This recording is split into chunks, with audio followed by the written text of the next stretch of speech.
Welcome to the Gods of Tomorrow podcast, where we discuss religious deconstruction, secular humanism, political activism, and epistemology.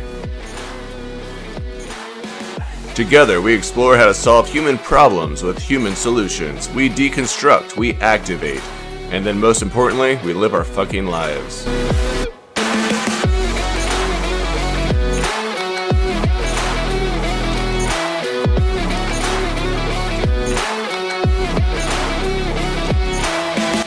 I am your host, Josh Raw, and you are the Gods of Tomorrow. All right.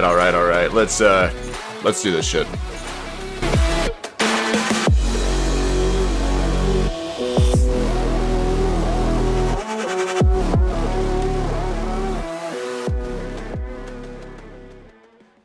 And we're back. This episode's a bit later than I wanted it to be, but it is here, and that is progress. This is Gods of Tomorrow, Episode 6. I am Josh Raw. You can call me Josh.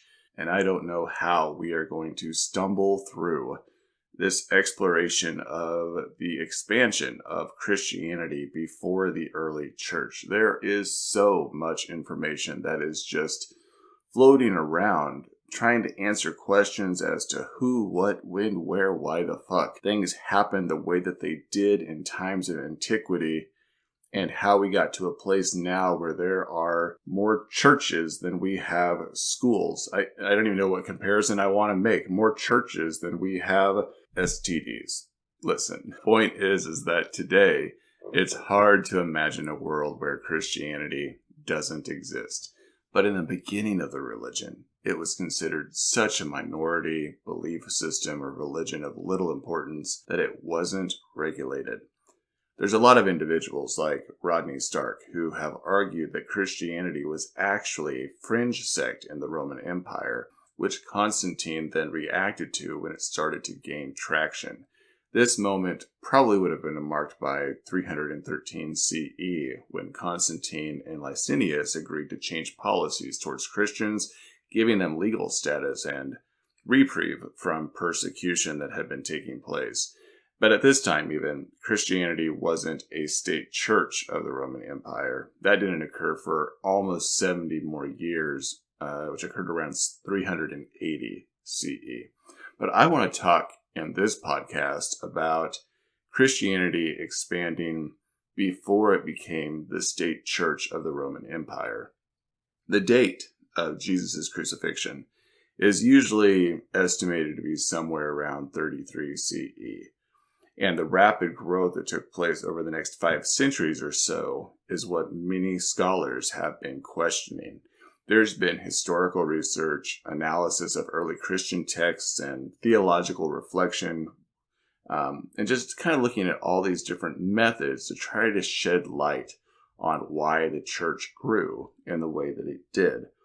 An interesting point that my brother and I have discussed was how the exponential growth during the first 3 centuries especially had a lot to do with the high birth rate and the message to go forth and multiply amongst the believers. This idea of indoctrinating children into a belief system before the age of reason certainly worked as a long-term plan that has been pretty fruitful. I mean, it's something we can see in the modern world without much debate. And therefore, the social boundaries and the shared doctrine of Christianity helped maintain growth by passing it on to the youth. And we're going to talk a little bit about women's role specifically in this expansion of Christianity because of their role of overseeing the youth and coaching them within the parameters of Christianity. But there's a lot of models that have been looked at that aren't just this conceptualization that my brother and I have talked about, that are theorized to have been used that can explain some of this mass expansion that happened in the early days of Christianity. The first model I want to talk about is the Apostolic Model. That's explained by an individual named A.M. Shore. That's S-C-H-O-R. And this one, I think, resonates quite a bit because we see a similar type of attitude being demonstrated by evangelicals and others that are in the process of trying to convert people within Christianity. It speaks of how individuals are convinced by someone that they trust to convert to Christianity. Now, in the early days, this individual was someone who was perceived to have a spiritual gift, whether that be a visionary, a martyr, a prophet, a healer, or an otherwise learned man, which we know that Paul was. And this would not only sway them to change their beliefs or their religion, but it also encouraged them to engage in similar missionary activities and trying to convert other people as well. It's pretty well known that Peter and Paul were the most active of the disciples in doing this apostolic work. Eusebius actually talks about them and their impact in his written works, the Historia Ecclesiastica. Many probably recognize that Peter is referred to as Saint Peter, and the first pope and even the founder of Catholicism or the Catholic Church. But many that are listening to this podcast are probably more familiar with Paul and his contribution to the letters that are found in the New Testament, being the apostle of the Gentiles and the originator of many churches, as I say in quotations, that sprang up in a world of antiquity. So we will talk about Peter a little bit, but I do want to speak about Paul, specifically in regard to some of these churches. Recently, I saw that they found that the earliest archaeological finding of a Christian church actually dates back to sometime in the second half of the 3rd century CE, called the Dura Europos. The other so-called churches that we hear mentioned in the New Testament possibly existed, but not in the way that we may think about them. It's more likely that they were private homes or huts where people spent some time together in prayer or listening to letters being read to them. The churches that are being referenced in Paul's letters, and again, I'm using those air quotes because we know that Paul didn't write all the letters that are attributed to him in the New Testament. But these churches weren't actual church buildings that had sprang into existence. Church buildings for Christianity were largely forbidden until Constantine Christianized the Roman Empire. Now, in regard to these letters, it is fairly well accepted that the books of the Deutero-Pauline epistles like 2 Thessalonians, Colossians, and Ephesians, as well as books like Titus, Timothy 1, and Timothy 2, or the pastoral epistles as they're called, were not actually written by Paul because they speak to individuals with pastoral oversight of churches, which didn't exist at the time, or they teach Gnostic Christology that didn't exist during the lifetime of Paul. So, for instance, a church structure of organized bishops and deacons didn't exist during Paul's time. It was more likely to be a charismatic community of Christian believers where all of the individuals within that Christian church in Paul's time were endowed with spiritual gifts. But there were churches in this sense that were established by Paul, like the church of Philippi. Yeah, that's how you say that word. God, it's a weird fucking word. But whatever churches did exist, when I'm talking about churches in Paul's time, that's what I'm envisioning. And these churches, these gathering places for individuals that were following Christianity according to Paul, they didn't have a New Testament, or at least a complete New Testament by any means. The printing press wasn't invented until the mid-15th century, so no one was mass-producing letters or texts and distributing them throughout the known world. Most teachings were passed through oral tradition, with limited letters being passed from community to community. The letters that Paul did write were instrumental, absolutely, in the gospel being disseminated and as an attempt to defend the Christian faith against heretics and pagans and strictly Jewish influences. But I'll talk about that letter distribution process in a moment. First, I want to talk about some of these other models that kind of explain how Christianity grew in the way that it did. For instance, another model that helped Christianity spread is what is called the Values Reproduction Model, that highlights how Christianity spread messages of charity and self-control to the public. Eusebius wrote about this too, speaking about how the famine and the pestilence that broke out in Armenia between 235 and 238 AD had a great impact on the people, and how Christians stepped forward showing sympathy and humanity by their deeds, and ended up converting many of the people who survived this pestilence that was sweeping the area. And this idea of being giving and upholding a sanctity of life really was something new that was being delivered to the people that had a certain value economy to it that led people into the faith, so to speak. It was identified in the epistle of Ignatius that Christians also differed from many in that they would protect their offspring from hazards and allow the youth to grow to adulthood, where others during this time would allow their children to die or they would sell them into slavery. So again, this supports that idea that youth being raised within Christian homes and taught Christian ideals and protected by Christian parents allowed Christianity to thrive, where other belief systems didn't have the youth to carry out the legacy. Another model that's also been contributed to early Christian community growth is the social reaction model that demonstrated how slaves, outcasts, and even the working class and women were targeted as first converts by those that were spreading the gospel. One of the first famous mothers of the early church was a woman named Monica, who just happened to be the mother of Augustine, who is regarded one of the great Christian theologians.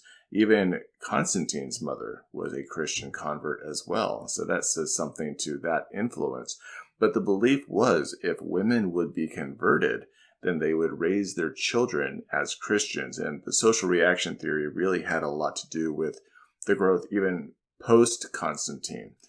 After he had signed the Edict of Milan in 313, because it allowed for Christians to have privileges, like being exempt from taxes if you were in the clergy, and you had an association with the elite that improved your chances for familial recognition and support. And I should also notate that once the churches were established, and this is especially true after the signing of the Edict of Milan, that churches became a respite for travelers, the sick, the poor, and any who were falling on desperate times.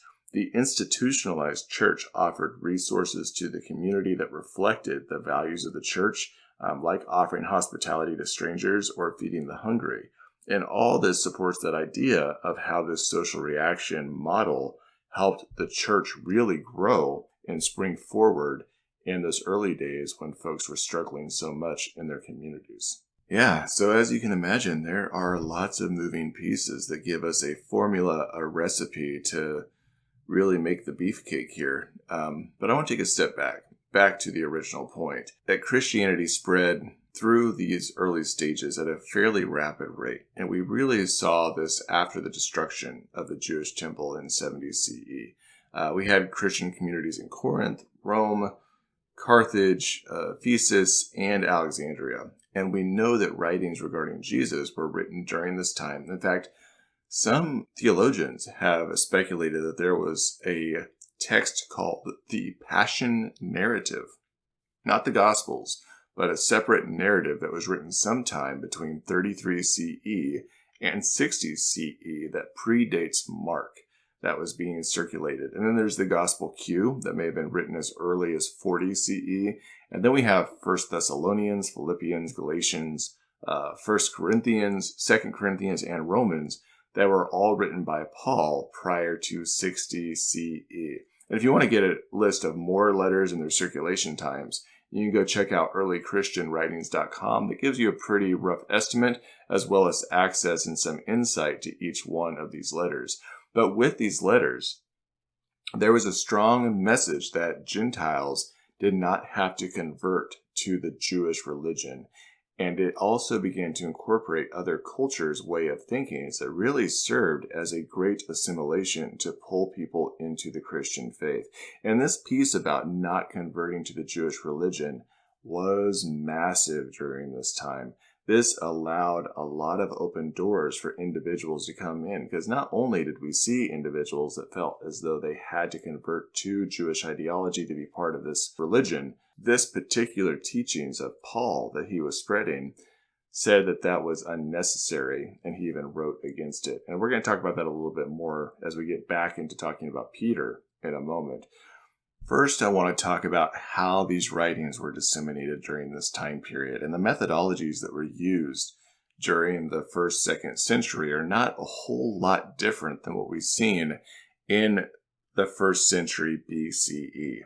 The way that these letters were disseminated through the known world, the methods that the Christians used were no different than what we've seen used in other areas, especially in the Greco-Roman region.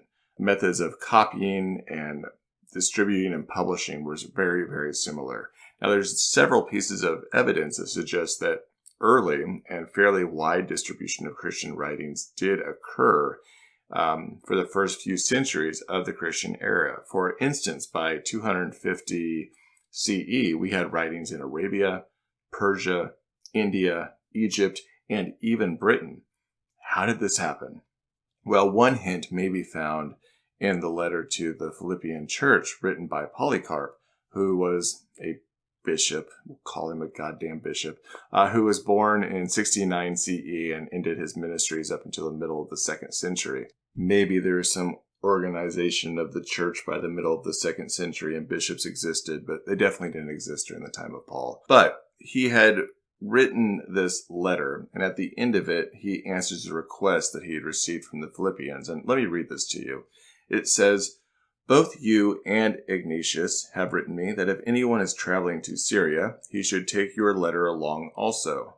This I will do, if I get an opportunity, either myself or the one whom I will send as my representative on your behalf as well as ours. We are sending to you the letters of Ignatius that were sent to us by him together with any letters that we have in our possession, just as you requested. They are appended to this letter. As for Ignatius himself and those with him, if you learn anything more definite, let us know." What this letter tells us is that letters were sent en masse to different areas of the world and read to illiterate congregations as teachings. Paul actually alludes to this in his own comments to those at Colossae. He says, "Give me greetings to the brothers of Laodicea and to Nympha and the church in her house. And when this letter has been read among you, have it also read in the church of the Laodiceans. And see that you also read the letter from Laodicea." See, when Paul wrote these words, he appears to have this idea of a community that is interacting and exchanging letters, and that letters are going to circulate. People are going to copy his letters to other Christian communities. And this is a similar process to what we see with Polycarp. It was popular in this time to create a codex of letters and have it be sent around and read to communities of people. We saw Cicero also engage in this practice in the early 1st century BCE before having his works released. He talked about how he would go through his work, send it out for criticisms, read them out to larger audiences, make corrections, and then have his letters circulated again. And then those who wanted copies of his letters had to get the original and then have them copied on papyrus. His letters had such an impact on early Christianity and being disseminated and pushed around and read to individuals who were having this message being delivered to them, where he was trying to shape ideas and beliefs around Christology and how people should worship and what was the correct way to worship and what was the incorrect way to worship. Man, this guy, he was the wandering charismatic. He sent out letters. People were working for him, responding to him. He was the apostle of the Gentiles. He did work in finding early communities in Galilee, and he spread the gospel over Asia Minor and into Greece. But I do want to point out that Paul's version of Christianity was different from all those that were springing up. In fact, I believe there's references showing that he wasn't even part of the church that sprung up in Rome. And so he wasn't even the individual that was creating all of these. There was this chain reaction of encouraging people, embodying people with this apostolic nature, and then they were going out and creating their own churches as well based on his influence. But the diversity of what one would find in a church in North Africa to a church in Rome to Egypt to Palestine was slightly different. And it wasn't until they unified a biblical text under Constantine and brought more unity to Christian teachings that we saw this single conceptualization start to take form. I don't even know if that's really the right way of wording it, because there's still debate over what individuals believe. But the early separation amongst Christian subgroups in these so-called churches that were springing up across the world isn't too surprising. The first Christians, from what we know, were actually Jewish Christians. They were the Ebionites, and they were led by individuals like James the Just, or James the Younger, or some people may know him as the brother of Jesus. In addition, Jerusalem's early Christian community was led by Peter and John. Paul was known to persecute Peter and John and these early Jewish Christians before he converted, and then started preaching to the Gentiles. And despite their differences, the first believers shared this same apocalyptic eschatology that Jesus taught. You had Peter and John and James and Paul all spreading the same singular ontology throughout the different churches that unified them in some way. We'll have to do another podcast on the Essenes and Jesus' affiliation with those apocalyptic teachings and what caused that eruption of teachings to come out that is reflected in the New Testament and some of the letters that Paul writes. But in the first several centuries after Jesus' crucifixion, we had Rabbinic Judaism, we had Jewish Christians like the Ebionites and the Nazarenes, and we had Gentile Christianity. And all of them had this strand of orthodoxy that imposed itself on the greater population. And it didn't really become more defined until the construction of the Bible caused a separation between those communities and actually a later rejection of Jewish Christianity altogether. And that's not even touching on Gnostic Christianity. But the combined efforts of all of these different sects spreading a similar message far and wide impacted the spread of Christianity throughout the known world. And overall, I think the common thread that was shared from many of these was the belief in the coming end times, and the missionary zeal that accompanied this message caused a swift growth of Christianity that was eventually capitalized on by Constantine for political gain and societal power. As they say, the rest is history. But it's not. We got a fuck more lot to talk about. But that's what I have for you all in this episode. I appreciate you sitting through and listening to this very convoluted, combined mess of information around this particular topic. If you're sitting down in a chair right now, throwing your head back and going, man, what a fucking mess, you're not the only one, because there are scholars that are beating their head against a wall trying to figure this out, and there's not a lot to go off of outside of the same ancient texts that have been read over and over again. So take a deep breath and realize that this is all just great fodder for us to speculate upon. And in the meantime, just go out and live your best life. Be the best version of yourself that you can be. And I'm going to sit back and, I don't know, crack open a cold one.